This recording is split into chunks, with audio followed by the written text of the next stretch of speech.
There are secrets that nations bury so deep they become myths. Whispers that echo through centuries, dismissed as slander, as impossible rumors, as the desperate lies of political enemies.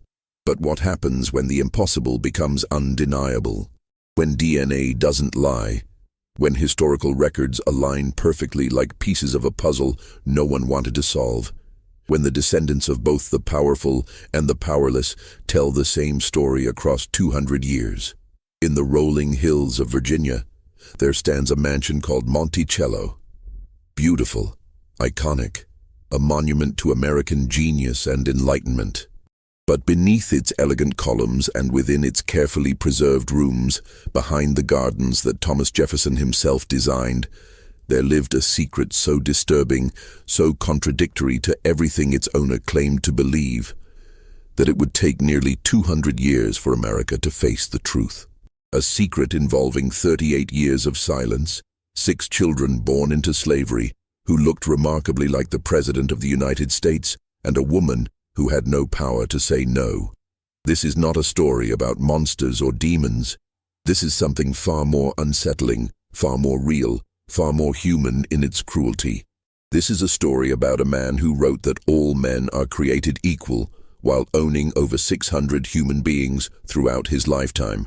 A man who publicly mourned his wife's death, while privately continuing a relationship with her half-sister. A woman who had no legal rights, no voice, no choice. A man whose words shaped a nation and inspired revolutions around the world, while his actions revealed the darkest contradictions of his time and ours. Before we continue with the story of Thomas Jefferson and Sally Hemings, I need you to do something. If you're fascinated by the dark, hidden corners of American history, by the secrets that shaped this nation, by the contradictions that still haunt us today, subscribe to this channel and hit that notification bell.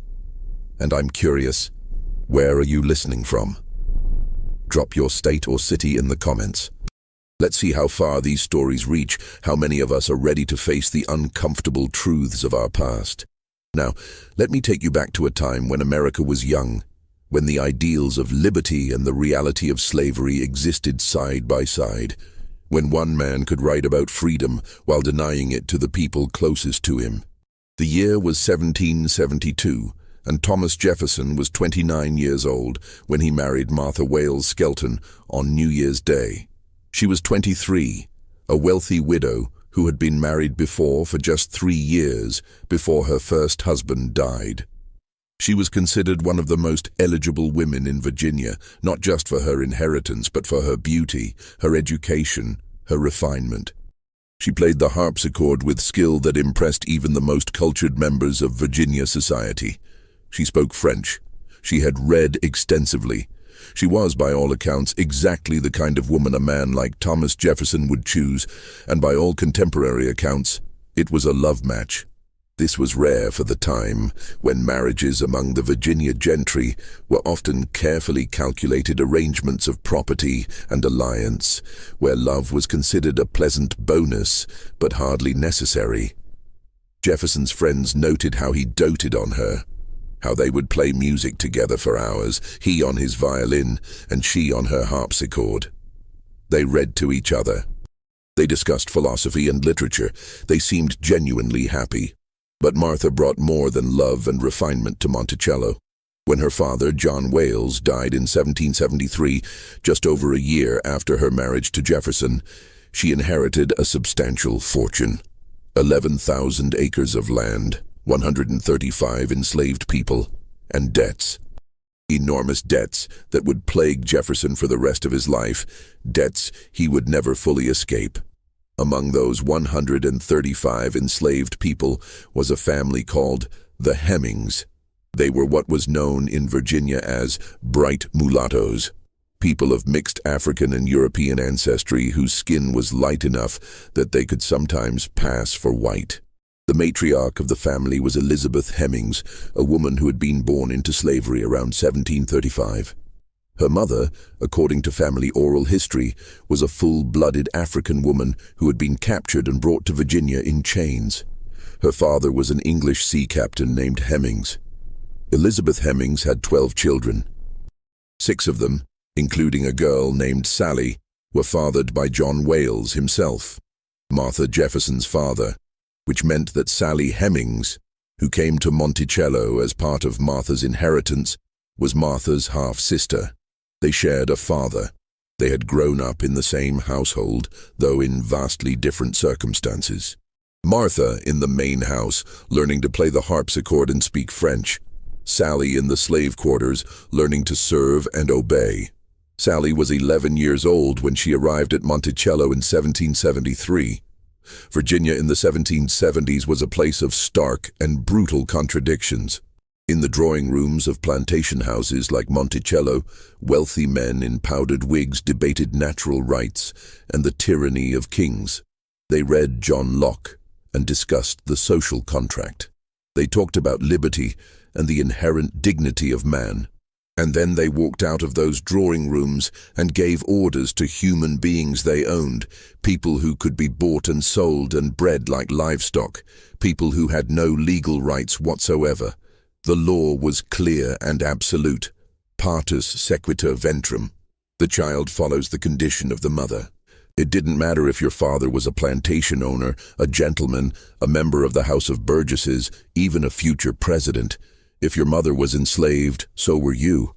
This law had been on the books in Virginia since 1662, specifically designed to ensure that the children of enslaved women remained enslaved, even when those children were fathered by white men, even when those children were the master's own sons and daughters. This legal principle meant that John Wales could father 6 children with Elizabeth Hemings and never acknowledge them as his own, never give them his name, never free them. They were his property. His daughters, yes, but also his property. And when he died, they became his legitimate daughter Martha's property, which meant they became Thomas Jefferson's property. Think about what this meant for Martha Jefferson. She inherited her own half-siblings as slaves. She gave orders to her father's children by another woman. And she knew. She had to know. Everyone in Virginia society knew how these things worked. It was an open secret, something that was understood but never discussed in polite company. Thomas and Martha Jefferson's marriage was, by all contemporary accounts, deeply happy despite the financial pressures and the moral contradictions that surrounded them. They had 6 children together over the course of 10 years. A daughter named Martha, called Patsy, born in 1772. A son named Jane, who died at age 1. A son who lived only a few weeks and was never named.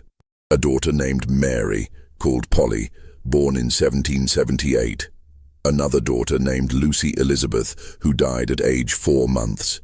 And another daughter, also named Lucy Elizabeth, born in 1782. But each pregnancy took a toll on Martha's health. She had never been robust. The repeated pregnancies, the births, the nursing, the grief of losing children, all of it weakened her progressively. By 1782, after the birth of her 6th child, it was clear that she was dying. The months of Martha's final illness were agonizing. Thomas Jefferson rarely left her bedside. Their daughter Patsy, who was 10 years old, later wrote that her father nursed her mother with a devotion so unremitting that even the servants were moved. He would sit with her for hours, holding her hand, reading to her, trying to comfort her as she grew weaker and weaker. In the slave quarters of Monticello, Sally Hemings was 20 years old. She worked in the main house, not in the fields. The Hemings family held privileged positions among the enslaved population at Monticello. Sally's older brothers, James and Robert, were being trained as artisans. James was learning to be a chef. Robert worked as a joiner and carpenter. Her mother Elizabeth essentially managed the household, supervising the other enslaved women who cooked and cleaned and cared for the Jefferson children. But privilege is a relative term when you can be sold at any moment, when you have no legal rights, when your body is not your own, when your children will be born into the same bondage that holds you. The Hemings family may have had better food, better clothing, less physically demanding work than the field slaves, but they were still slaves. They could still be whipped. They could still be sold. They still had no legal recourse, no protection, no freedom. September 6, 1782. Martha Jefferson died at the age of 33, just 4 months after giving birth to her 6th child. The birth had devastated her already fragile health. For weeks, she had lingered between life and death, growing weaker each day, while Thomas sat beside her bed and watched helplessly as the woman he loved slipped away. According to their daughter Patsy, who was present during her mother's final hours, Martha made Thomas promise something before she died. The exact words were never recorded, but the family understood the meaning. Thomas Jefferson was never to remarry. He was never to bring another woman into Monticello as his wife, never to give his children a stepmother, never to replace her. Why did she extract this promise? Was it simply the fear of a dying woman that her children would be mistreated by a stepmother? Or did she know something, suspect something, fear something about what might happen after she was gone? Did she look at Sally Hemings, her own half-sister, and understand the vulnerability of an enslaved woman in a household without a white mistress to provide even the minimal protection that her presence offered? We will never know. But Thomas Jefferson gave his word and he kept it. He never remarried. For the remaining 44 years of his life, he remained a widower. Jefferson was shattered by Martha's death. For weeks afterward, he locked himself in his room. His daughter Patsy later wrote that he was incessantly walking back and forth in his chamber, so lost in grief that he seemed almost mad. When he finally emerged, he would ride his horse for hours through the woods around Monticello. In those melancholy rambles, as Patsy described them, as if he could outrun his grief if he just rode far enough. His friends were worried about him. They had never seen him like this. Thomas Jefferson was known for his self-control, his rationality, his ability to master his emotions through reason and discipline. But Martha's death broke something in him. For months, he could barely function. He neglected his correspondence. He couldn't work. He couldn't write. He could barely eat. Finally, in 1783, his friends convinced him to accept an appointment as a trade commissioner to France. It would get him away from Monticello, away from the memories, away from the grief. It would give him something to focus on, a purpose, a reason to keep living. In 1784, he sailed for Paris, taking his eldest daughter Patsy with him. His youngest surviving daughter, Polly, was left behind in Virginia with her aunt. She was only 6 years old, considered too young for the dangerous ocean voyage. Paris in the 1780s was a city of enlightenment and revolution, of salons and philosophers, of art and music and ideas that were reshaping the world. It was a city where the old order was beginning to crack, where people were questioning monarchy and aristocracy and the divine right of kings. It was a city that would, within a few years, explode into revolution. Thomas Jefferson thrived there. He moved in the highest circles of French society. He attended salons where the most brilliant minds of Europe debated philosophy and politics. He was admired as one of the architects of American independence, the author of the Declaration of Independence, a living symbol of the new republic across the Atlantic. He collected art and wine and books. He studied architecture and agriculture. He fell in love with French culture, French food, French ideas. He also, according to some historians, fell in love with a woman named Maria Cosway, a beautiful and talented artist who was married to a much older man. Their relationship, conducted through letters that still exist, was intense and emotional, though whether it was ever physically consummated remains a matter of historical debate. What is clear is that Jefferson was capable of deep romantic feeling, that he was not the cold, purely rational figure that some biographies have portrayed. For 3 years, Jefferson lived in Paris, serving as the American minister to France. He negotiated trade agreements. He sent back reports on European politics. He advised the French on their own revolutionary stirrings. And he tried to forget the grief that had nearly destroyed him. But in 1787, he decided it was time to send for his youngest daughter. Polly was 9 years old now, old enough for the voyage. He missed her. He wanted his family together. He arranged for her passage on a ship from Virginia to France. And because she was only 9 years old, because she needed someone to accompany her on the dangerous ocean voyage, someone to care for her and comfort her and keep her safe, someone was chosen for this task. Sally Hemings. She was 14 years old. Think about what this meant. A 14-year-old enslaved girl sent across the Atlantic Ocean with a 9-year-old child in her care to a foreign country where she didn't speak the language, where she knew no one except the man who legally owned her. The voyage took several weeks. The ship's captain, Andrew Ramsey, later noted in his records that Sally had taken excellent care of little Polly during the crossing. She had been gentle, patient, responsible beyond her years. She had comforted the child when she was frightened by storms, had kept her clean and fed, had essentially served as her mother for the duration of the voyage. When they arrived in Paris in July 1787, something extraordinary happened. Sally Hemings discovered that under French law, she was free. Slavery was not legal in France. The principle was clear. Any enslaved person who set foot on French soil could claim their freedom. They could refuse to return to their master. They could walk away and build a new life. Sally Hemings could have been free. She could have stayed in Paris. She could have refused to return to Virginia. She could have claimed her freedom under French law, and there would have been nothing Thomas Jefferson could do about it legally. But she was 14 years old. She was alone in a foreign city. She didn't speak French. She had no money, no family, no resources, no way to support herself. And Thomas Jefferson was 44 years old, powerful, persuasive, sophisticated. The man who had been married to her half-sister, the man who legally owned her and her entire family back in Virginia.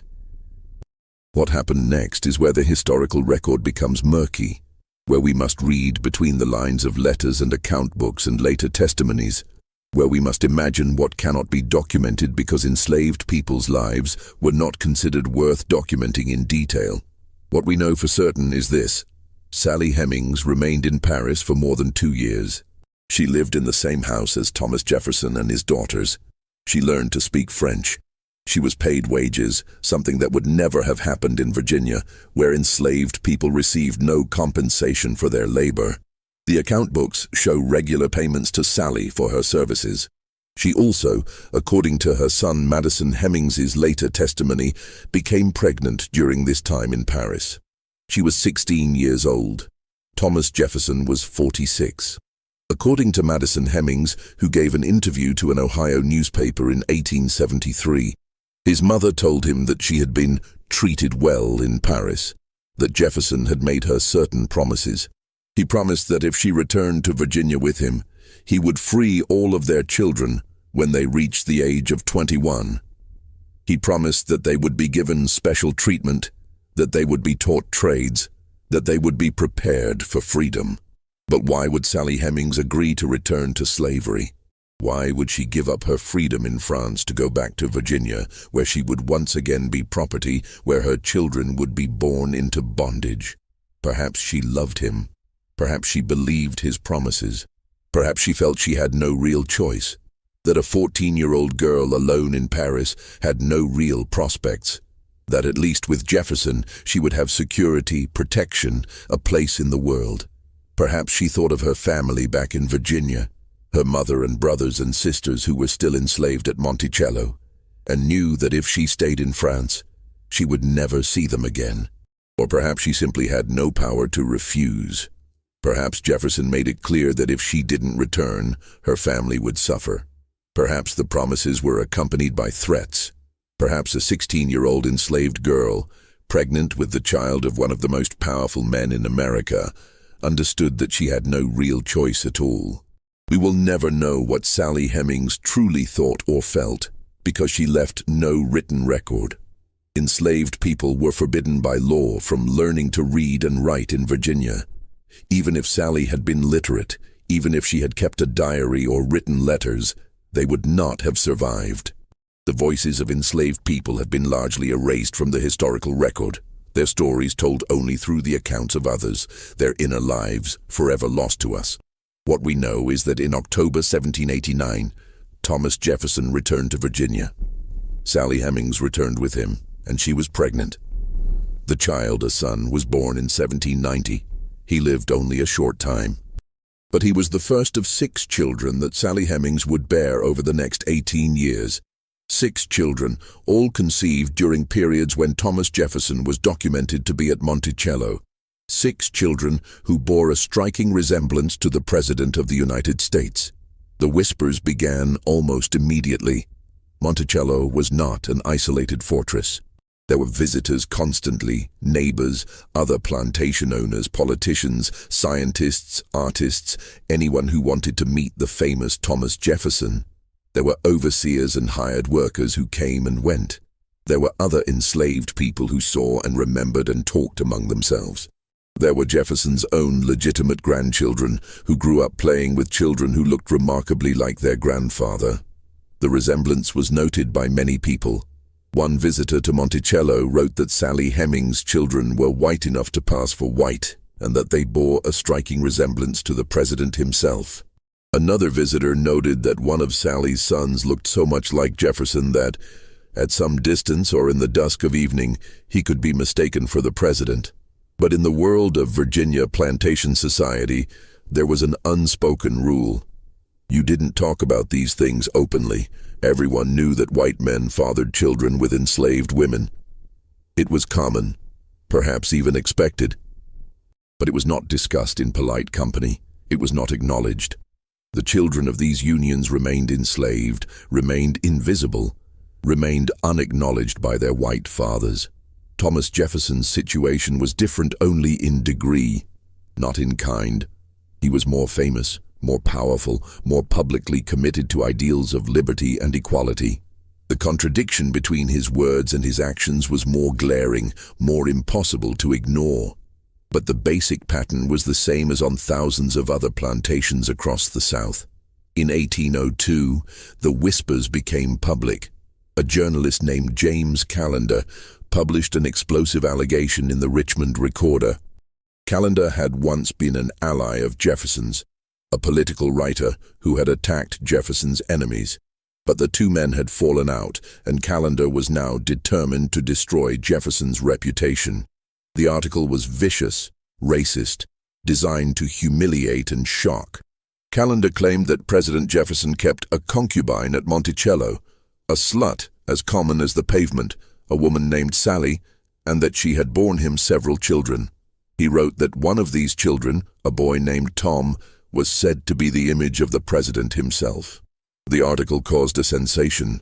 Jefferson's political enemies seized on it gleefully. His supporters were horrified and rushed to his defense. Newspapers across the country picked up the story, some repeating the allegations, others denouncing them as vicious lies, and Thomas Jefferson said nothing, not publicly, not ever. He never issued a denial. He never sued for libel. He never made any public statement about the allegations whatsoever. His silence was interpreted by his supporters as dignified refusal to engage with gutter journalism, as being above such base accusations. But his silence also meant that the accusations were never officially denied, never legally challenged, never definitively refuted. In private letters to close friends, Jefferson obliquely denied the allegations, but in such vague terms that historians have debated ever since exactly what he was denying. He never mentioned Sally Hemings by name. He never specifically addressed the question of whether he had fathered her children. His denials were carefully worded, ambiguous, leaving room for interpretation. Why didn't he issue a clear, unequivocal denial if the allegations were false? Why didn't he defend his honor more vigorously? The most likely answer is that he couldn't. A clear denial would have been a lie, and Jefferson, for all his moral failings, seems to have been reluctant to lie outright. An ambiguous non-denial allowed him to maintain his dignity without committing himself to a falsehood that could be proven wrong. Within Monticello itself, an elaborate system of discretion was maintained. Sally Hemings occupied a strange position in the household. She was never listed in Jefferson's farm books as working in the fields. She had no assigned duties that were recorded. She simply existed, present but invisible, her role undefined and unacknowledged. Her children were given special privileges that set them apart from other enslaved children at Monticello. They were taught to read and write, despite Virginia laws that made it illegal to educate enslaved people. They were trained in valuable trades. Sally's daughter Harriet was taught to spin and weave. Her sons Beverly and Madison were trained as carpenters. Her youngest son, Eston, was taught to play the violin, just as his father had learned. These children were never sold, never sent to work in the fields, never subjected to the harsh discipline that other enslaved people at Monticello endured. They were, in effect, treated as Jefferson's children, even though he never acknowledged them as such. And when they came of age, they were allowed to leave. Beverly and Harriet simply walked away from Monticello in their early 20s, disappearing into white society, passing as white, building new lives where no one knew their origins. There were no formal manumission papers, no legal records of their freedom. They just left, and Jefferson let them go. This was extraordinary. Enslaved people who ran away were hunted down, captured, punished severely. Advertisements were placed in newspapers offering rewards for their return. But when Beverly and Harriet Hemings left Monticello, there were no advertisements, no pursuit, no punishment.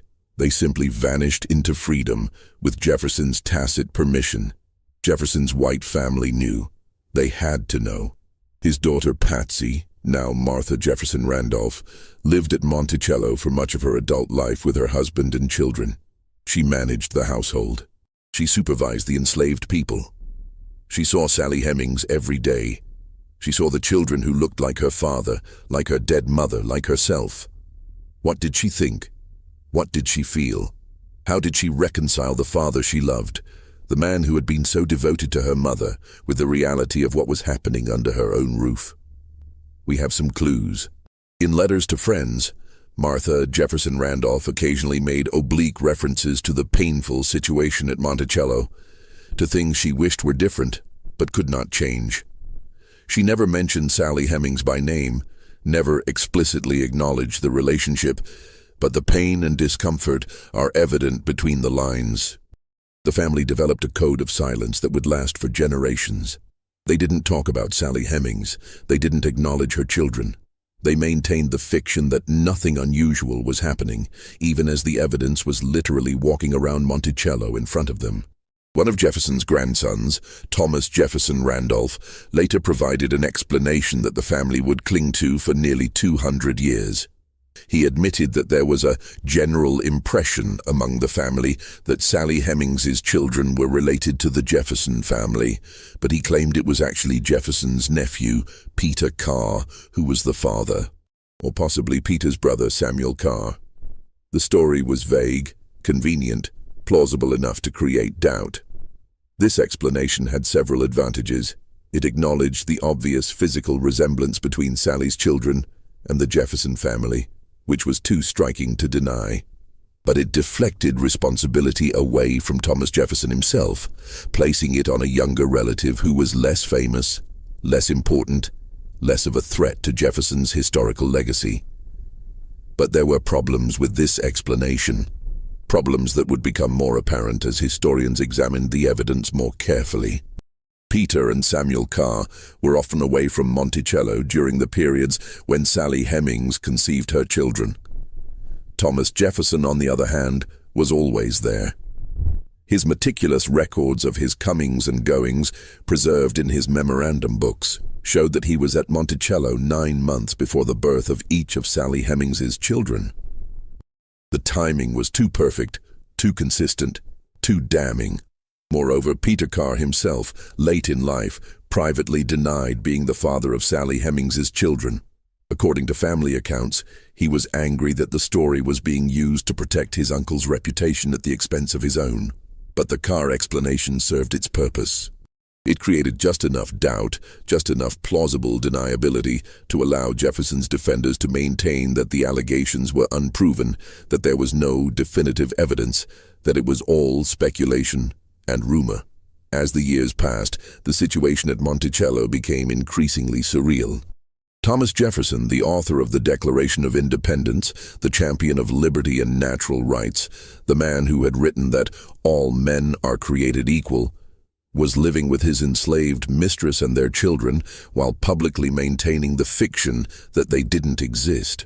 He wrote eloquently about the evils of slavery, calling it a moral depravity and a hideous blot on America.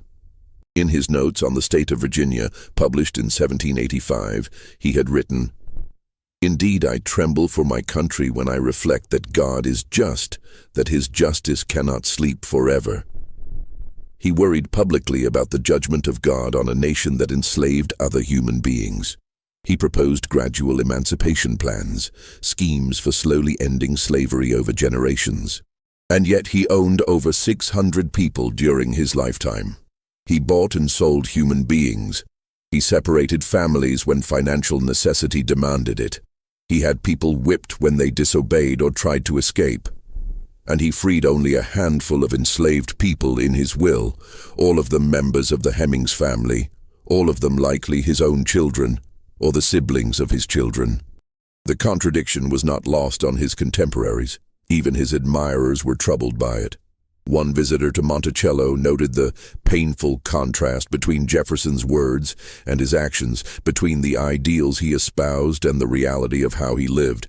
But Jefferson seems to have been unable or unwilling to resolve this contradiction. He convinced himself that slavery was wrong in principle but necessary in practice, that it would end eventually but not in his lifetime, that he was trapped by circumstances beyond his control. He blamed the British for introducing slavery to America.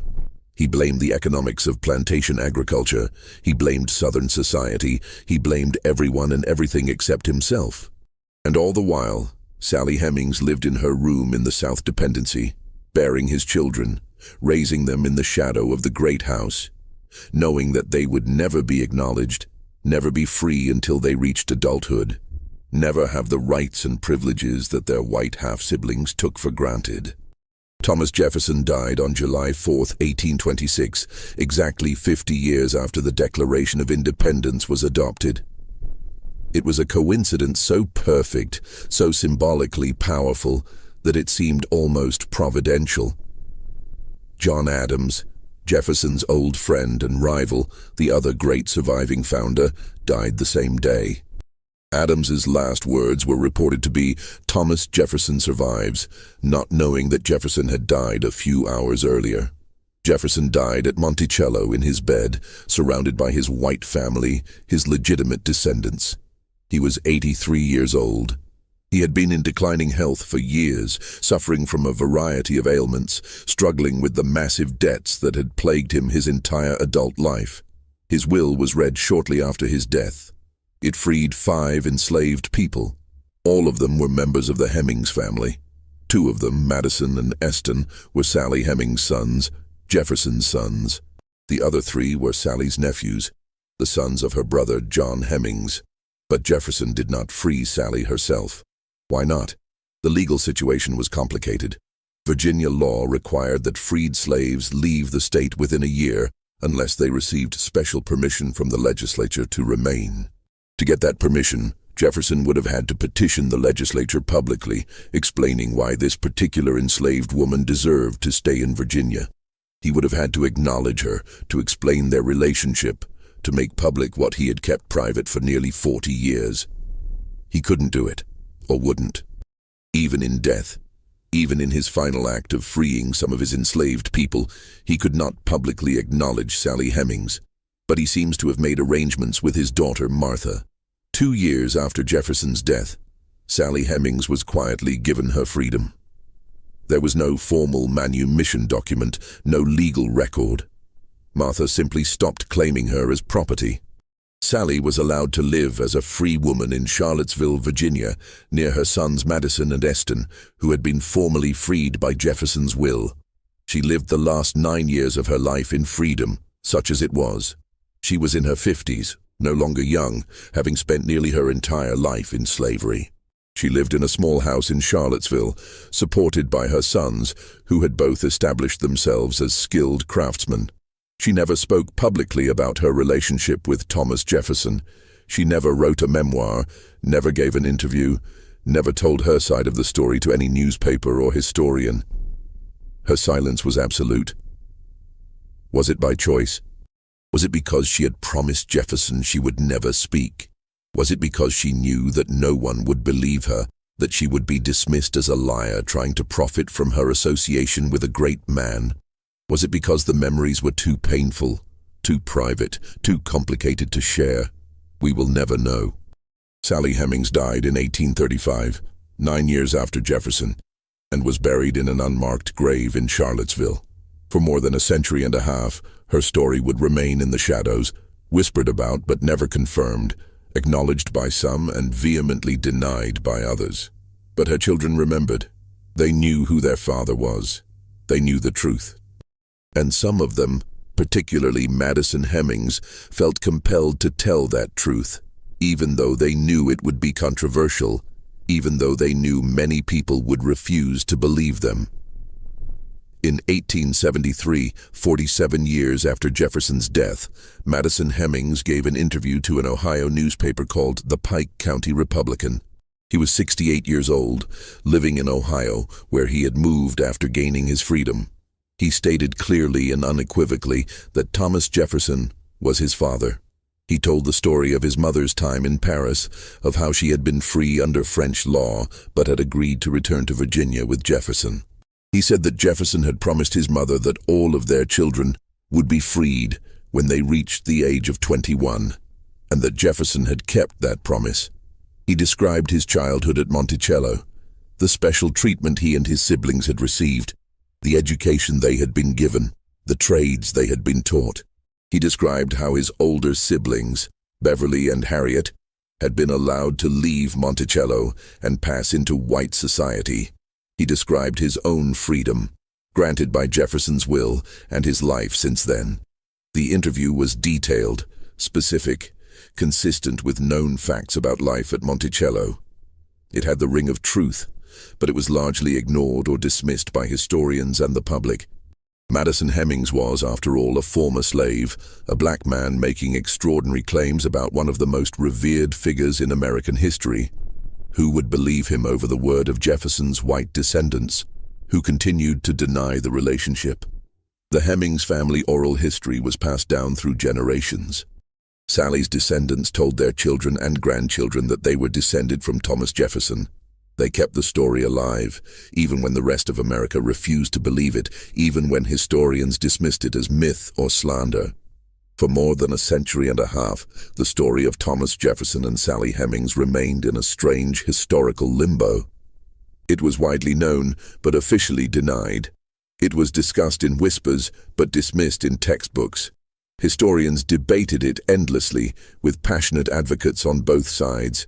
Some historians insisted it was true, pointing to the overwhelming circumstantial evidence, the timing of Sally's pregnancies, the physical resemblance of her children to Jefferson, the special treatment they received, the fact that Jefferson freed them, Madison Hemings's testimony, the Hemings family oral history. They argued that the evidence was too strong to ignore, that the denials were based more on a desire to protect Jefferson's reputation than on any real analysis of the facts. Other historians insisted it was false, a vicious slander against a great man. They pointed to the lack of definitive proof, to the fact that Jefferson had never acknowledged the relationship, to the Carr family explanation. They argued that it was impossible to prove, that the evidence was circumstantial, that we should give Jefferson the benefit of the doubt. Some even suggested that the whole story had been invented by Jefferson's political enemies to destroy his reputation. Jefferson's white descendants maintained the family line for generations. It never happened. The resemblance was coincidental. The timing was misleading. The accusations were politically motivated lies. Peter Carr, or Samuel Carr, was the father, not Thomas Jefferson. The family closed ranks, protecting Jefferson's legacy, refusing to acknowledge what many of them must have known, or at least suspected was true. But Sally Hemings's descendants knew the truth. They had always known. They passed down the story through generations, maintaining that they were the descendants of Thomas Jefferson, even when the rest of America refused to believe them, even when they were mocked or dismissed or accused of lying. The debate might have continued indefinitely, with both sides entrenched in their positions, if not for advances in science. In the 1990s, DNA testing became sophisticated enough to trace paternal lineages through the Y chromosome, which is passed from father to son virtually unchanged through generations. In 1998, a retired pathologist named Eugene Foster organized a DNA study. He contacted descendants of Thomas Jefferson's uncle, Field Jefferson, who would have had the same Y chromosome as Thomas Jefferson since they shared a paternal grandfather. He also contacted descendants of Eston Hemmings, Sally's youngest son, the one who had been born in 1808 when Jefferson was 65 years old. The results were published in the journal Nature in November 1998, nearly 200 years after Sally Hemings returned from Paris, pregnant with Jefferson's child. The Y chromosome DNA of the Jefferson male line and the Hemings male line matched. They shared the same genetic markers. The probability that this was a coincidence was vanishingly small. Combined with the historical evidence, the timing of conceptions, the treatment of the Hemings family, the resemblance noted by contemporaries, the testimony of Madison Hemings, the DNA evidence was overwhelming. The Thomas Jefferson Foundation, which operates Monticello, commissioned its own study by a research committee of historians. In 2000, they issued their report. The weight of evidence indicated that Thomas Jefferson was the father of all 6 of Sally Hemings's children. The impossible secret was true. After nearly 200 years of denial, debate, and controversy, the truth was finally acknowledged. Thomas Jefferson, the author of the Declaration of Independence, the 3rd President of the United States, one of the founding fathers of American democracy, had indeed fathered children with an enslaved woman, his wife's half-sister, a woman who had no legal power to refuse him. The revelation sent shockwaves through American society. For some, it confirmed what they had always believed. For others, it was a devastating blow to their image of Jefferson and the Founding Fathers. For the Hemings descendants, it was vindication after generations of being dismissed and disbelieved. But here's what makes this story so deeply disturbing, so difficult to process even now, so impossible to reduce to a simple narrative of villainy or victimhood. We will never know what Sally Hemings truly felt. We will never know if she loved him, hated him, felt trapped by him, or found some measure of happiness or at least acceptance in their relationship. We will never know because she was enslaved, and enslaved people's feelings didn't matter in the eyes of the law. She couldn't refuse him. She couldn't leave him. She had no power, no choice, no voice that was recorded or preserved. Modern discussions of the relationship often use the word rape because of this fundamental power imbalance. How can there be consent when one person owns the other? How can there be a real relationship when one person has all the power and the other has none? Even if Sally Hemings had feelings for Jefferson, even if she found some measure of happiness with him, the relationship was fundamentally coercive because she was enslaved. But we also have to be careful not to reduce Sally Hemings to a mere victim with no agency whatsoever. She made choices within the extremely limited options available to her. She chose to return from Paris, perhaps because she believed Jefferson's promises, perhaps because she had no real alternative. She negotiated what she could for her children. She survived. She endured. She raised 6 children in impossible circumstances and lived to see some of them gain their freedom. Thomas Jefferson wrote that all men are created equal, endowed by their Creator with certain unalienable rights, among them life, liberty, and the pursuit of happiness. These words changed the world. They inspired revolutions. They shaped the American experiment in democracy. They articulated ideals that America is still struggling to live up to more than 200 years later. But Jefferson denied those rights to Sally Hemings. He denied them to his own children with her. He built a nation on principles he couldn't or wouldn't apply to the people he claimed to own. He lived a life of profound moral contradiction, unable to reconcile his ideals with his actions, his words with his deeds. This contradiction was not unique to Jefferson. It was woven into the fabric of America from the very beginning. The same men who wrote about liberty and equality owned slaves. The same document that proclaimed all men are created equal was written in a nation where 1/5 of the population was enslaved. The same revolution that was fought for freedom left slavery intact and even strengthened it. Understanding Jefferson's relationship with Sally Hemings forces us to confront these contradictions, to grapple with the complexity and moral failures of the founding generation, to acknowledge that the men who created America were deeply flawed human beings who did great things and terrible things, often simultaneously. Monticello still stands today, a UNESCO World Heritage Site, visited by hundreds of thousands of people every year. For most of its history as a museum, Sally Hemings was barely mentioned. Tours focused on Jefferson's genius, his inventions, his architecture, his books, his wine collection. The enslaved people who made his lifestyle possible were largely invisible. But that has changed. In recent years, Monticello has made a concerted effort to tell the full story, including the story of Sally Hemings and the Hemings family. In 2018, an exhibition called The Life of Sally Hemings opened at Monticello, the first exhibition ever dedicated to her life. Her room in the South Dependency has been restored and is now part of the tour. Her children are acknowledged. The Hemings family is finally being written back into the history of Monticello, into the history of Thomas Jefferson, into the history of America.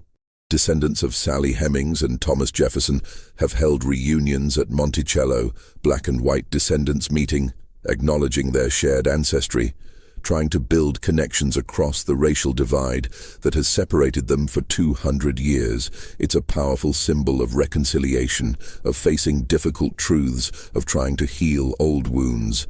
But the questions remain. How do we reconcile the man who wrote some of the most beautiful words about freedom in the English language with the man who kept his own children in slavery? How do we honor the ideals he articulated while acknowledging the profound moral failures of his personal life? How do we tell the story of America's founding without flinching from the contradictions, the hypocrisies, the deep and terrible wrongs that were woven into the fabric of the nation from the very beginning? These are not easy questions. They don't have simple answers. Different people will answer them differently, based on their own values, their own understanding of history, their own sense of how we should judge people who lived in very different times with very different moral frameworks. But they are questions we must ask, must continue to ask, if we are to understand not just Thomas Jefferson, but the nation he helped to create. We must be able to hold two truths in our minds simultaneously. That Jefferson was a brilliant thinker who articulated ideals that changed the world, and that he was a deeply flawed man who failed to live up to those ideals in his own life. That the Declaration of Independence is one of the most important documents in human history, and that it was written by a man who owned slaves. That America was founded on principles of liberty and equality, and that those principles were denied to millions of people from the very beginning. The story of Thomas Jefferson and Sally Hemings is not just their story, it's America's story. It's a story about power and powerlessness, about freedom and slavery, about the ideals we proclaim and the realities we live with, about the contradictions we carry and the truths we try to hide. It's a story that took 200 years to fully acknowledge, and we're still grappling with its implications today. This mystery shows us that the most disturbing secrets are often the ones hiding in plain sight, the ones that everyone knows but no one wants to acknowledge, the ones that challenge our most cherished beliefs about ourselves and our history. What do you think of this story? Do you believe everything was revealed? How should we remember Thomas Jefferson now, knowing what we know? Can we separate his ideas from his actions, or are they inextricably linked? Leave your comment below. If you enjoyed this tale and want more stories about the hidden darkness in American history, the uncomfortable truths that shape this nation, subscribe, hit the notification bell, and share with someone who loves mysteries and isn't afraid to face difficult truths. See you in the next video.